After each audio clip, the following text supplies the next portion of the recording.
Hi, I'm still sorting it all out. I've been thinking a lot lately about kindness. Well, it all happened the other day when we were in the grocery store. My husband and I, we were shopping, and I had a bum foot.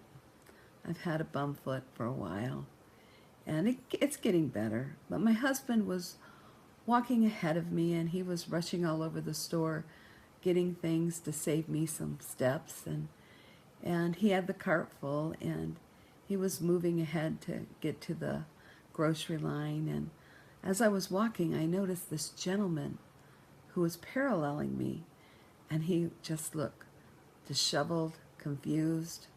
He looked disoriented. He was kind of muffling a little bit to himself. And I remember thinking, oh no, he's going to come and talk to me. I know this gentleman's going to talk to me. So I kept telling myself, just move quickly, just move toward the line, just keep moving. And as I got closer to the line, my husband had just finished paying and went through and was heading out the door to put the groceries in the car. And this gentleman was still paralleling me. And I'm thinking, oh no, what's he going to want? And I'm thinking, just keep moving, Linda.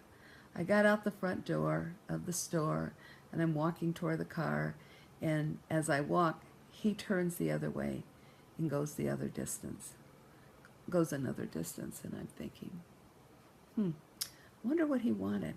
Wonder what's going on with him. And I get in my car, and I'm sitting there, and I'm thinking, that was close.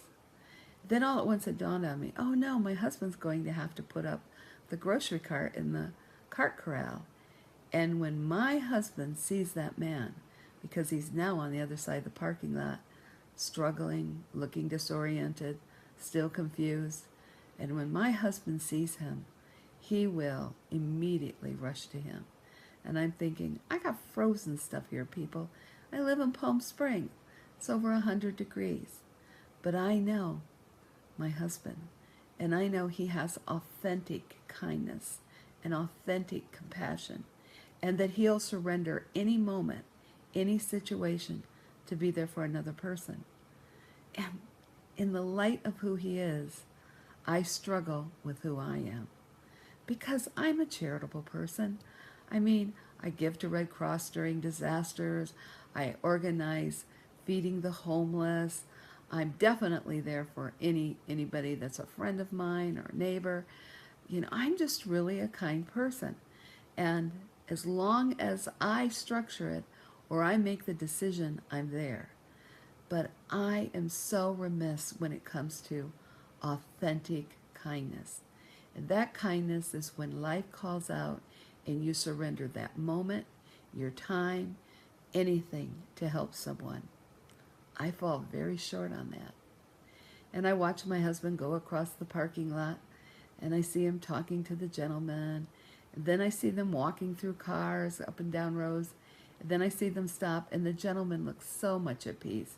And he's smiling now at my husband. And my husband's saying goodbye, and he walks the car. And when he gets in the car, I say, so what was wrong with him? What did he want? And my husband says, oh, he was just so disoriented and frustrated because he couldn't figure out where he had parked his car. And he said, I just kept him calm and talked to him and walked the cars until we found it. And he's just fine, Linda. He's on his way home. And my husband, I think he was at peace. He had helped someone, and he was fine. But I'm not fine, because that's an issue I struggle with. Authentic kindness.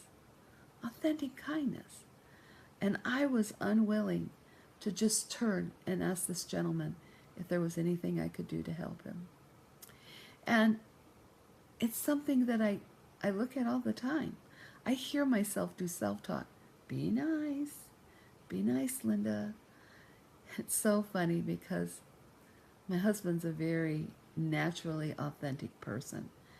And when I was dating him, and I dated him for 3 years before I married him, I was just mesmerized by his compassion and his sensitivity to not only me, but to everyone that he was around. He was just a very kind person.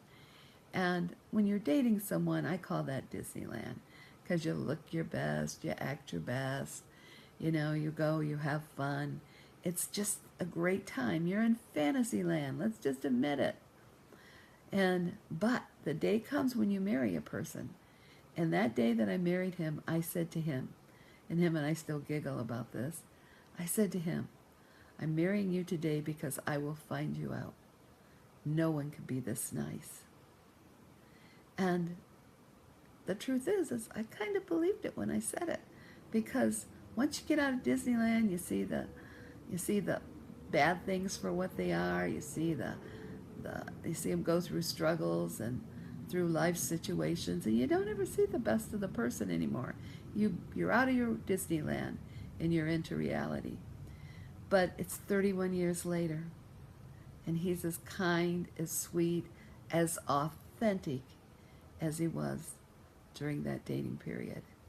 He's just amazing. And all that said, I live in the contrast of who he is. So I'm always seeing where I'm maybe short with someone, or I'm not as open to getting involved, and I'm not as sensitive in the moment as he is. And he's a gift to me, because in that contrast, I want to be so much more like he is. And yet I struggle with that. I pray about that. I used to think, wow, the fruits of the Spirit, I can see them in him. That it's amazing, it's beautiful. And then I pray for me that I become more like what the Lord wants me to be. So, are you authentic? Are you able to surrender your moment, your time? Surrender everything when a situation calls out, because you're that sensitive to the moment. I know you give to charity and you give to your church and you'll help put money in the kettles at Christmas or whatever the situation is. But are you authentic? Are you able to surrender a moment, a situation? To be quite honest, if Gordon would have needed to be with that gentleman for an hour, he would have been with that gentleman for an hour. Because once he surrenders himself to the moment, which he has to do because that's who he is, he's there. He's authentically there. So I've been thinking about kindness this morning. And I've been thinking about how I want to be more sensitive to the moment. And I would just ask you, think about your life. Are there people in your life that offer you an extension of something much more than what you are? Spend time with them. Watch how they move about the face of the earth. Pray about it. Because someday you're going to need authentic kindness by a stranger. And I hope that they surrender the moment and are sincere in being there for you. Just something to think about today. Thank you.